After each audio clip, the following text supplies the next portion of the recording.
Okay, so this is going to be a review on the Cold Steel Code 4. See? Code 4. Which is a police code for all's well, perhaps. And I use this knife here on a fire, the fire down in Chico, the camp fire.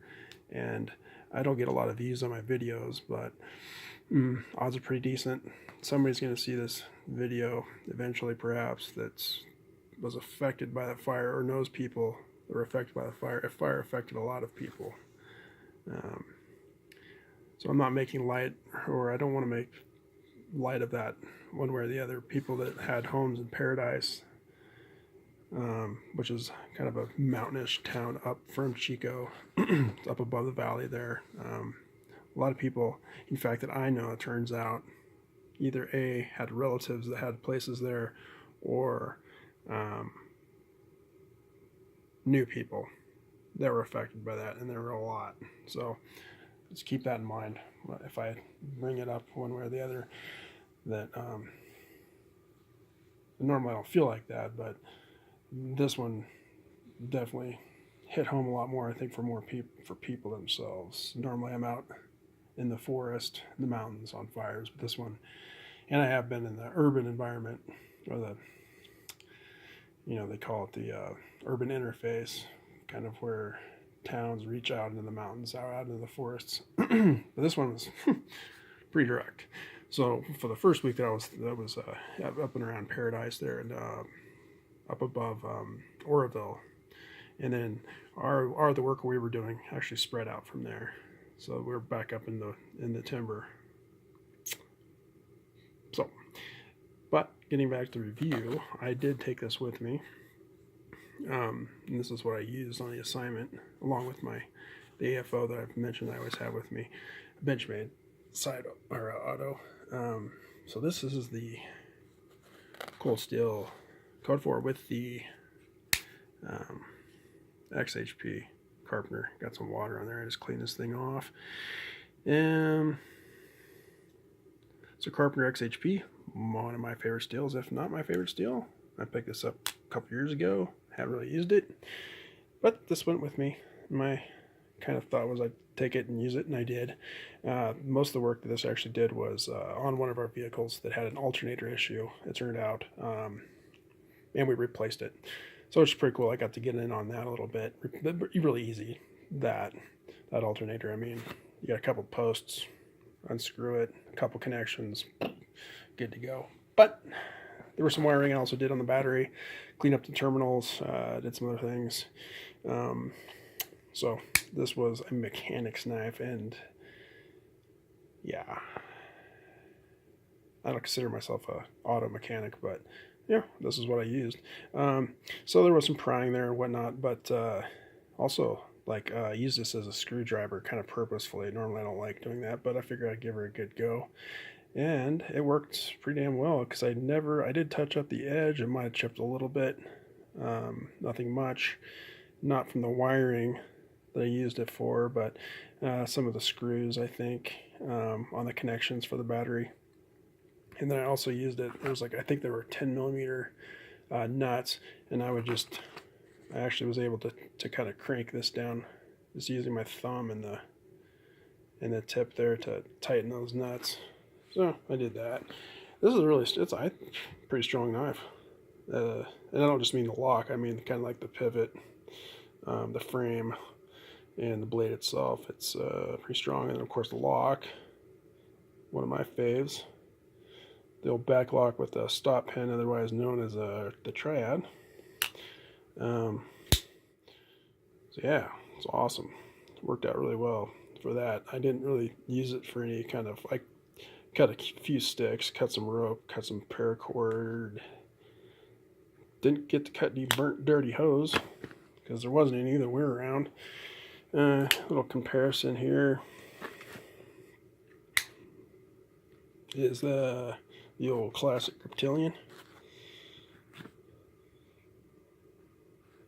So I believe about 3 5/8 and 3 3/8. And then another Tano blade grind. The old striker, which is a pretty sweet blade grind itself. Different kind of a Tano tip. But yeah, I think the blade lengths on this are about really the same. Kind of makes it look like that striker's a little longer. It doesn't matter. I think they're both about 3 5/8, roughly. So yeah, the one thing is this has kind of a slick surface on the handle. Yeah, it's aluminum, 6000 series.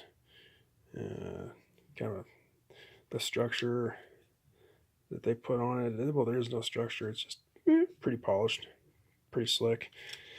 I have dropped this before because of it, but I mean, if you're wearing gloves or anything, it doesn't really matter.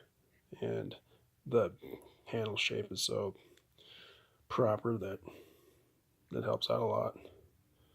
It would have been cool. It would really make this thing cool and look cool is if they kind of would have put a crosshatched. They wouldn't have to go very deep, but just kind of a crosshatch structure on there, add more grip. People have probably done that as mods. I'm sure people have done that.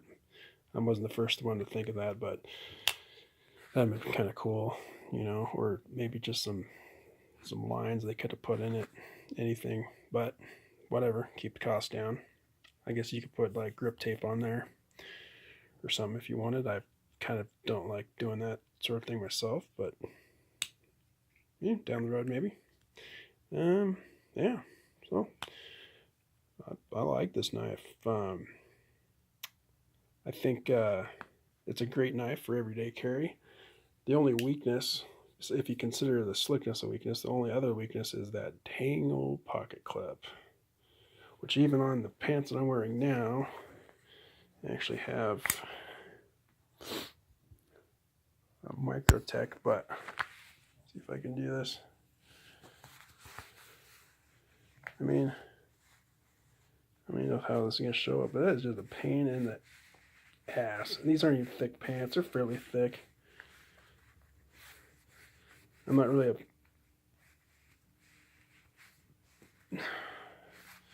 these are Patagonia, and I'm not saying Patagucci as I consider them, but they are good pants. I've had them for a long time, actually. But it's not like they're really thick. But that damn pocket clip, you know. Other than that, I mean, you can see like just this Benchmade. It's not like my favorite Benchmade clip, but it just goes, you know, right in. Super easy, standard Benchmade pocket clip goes right in. And then of course probably the best, I don't know, I like this one because it's got the double clutch. That's what I like to call it. Microtech clip, it goes right in. So whatever. But back to this hollow grind Tano, and then the tip, whatever that's called. This grind up here is flat, pretty stout. So it's good for prying, using as a screwdriver if need be, and then the scraping, like just work, like I don't know, shoot, finish carpentry, which I've done painting. Not with this knife. I used a different one, but yeah, I think for like just being a mechanic or dude, guy, work guy, such as myself, it's pretty good. Plus, it's durable. I've dropped this thing a couple times, and there is a couple little chips that you can't even really see, but they're in there somewhere. So it did happen. Yeah, so it's really awesome knife, and then just like the handle thickness. I mean, this thing takes up no room in your pocket. And the cool thing about these Colt Steels is like you can have one of their 5.5-inch bladed Recon or Voyager or whatever else they have. This is the only thing that really sticks up. So I mean, it looks like you're carrying a knife with a 2-3 inch blade, but really full size. and then like of course they're all the same. That's about how they make it. So that's kind of cool. But problem is that damn clip itself is kind of useless. Not useless, but it's kind of a pain. Kind of makes me not carry it a whole lot. But um, yeah. What else can I say that's not already out there? 75, 70, $80 for it. Probably think is what it goes for. Um, Pretty good deal. Like I've kind of considered getting, because I'm not really a Tonto.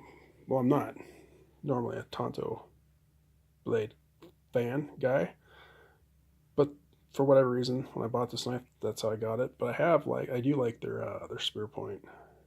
So if I do get another one, I'll probably get the one with the spear point. Um, just because of the thing is so unobtrusive, and it is ergonomics on this thing are just proper, and you can of course choke up if need be. Um, yeah, I mean it's for the price you pay, I think, and for what you get, and it's unique just because of that. How thick it is or thin. I think it's just a proper knife.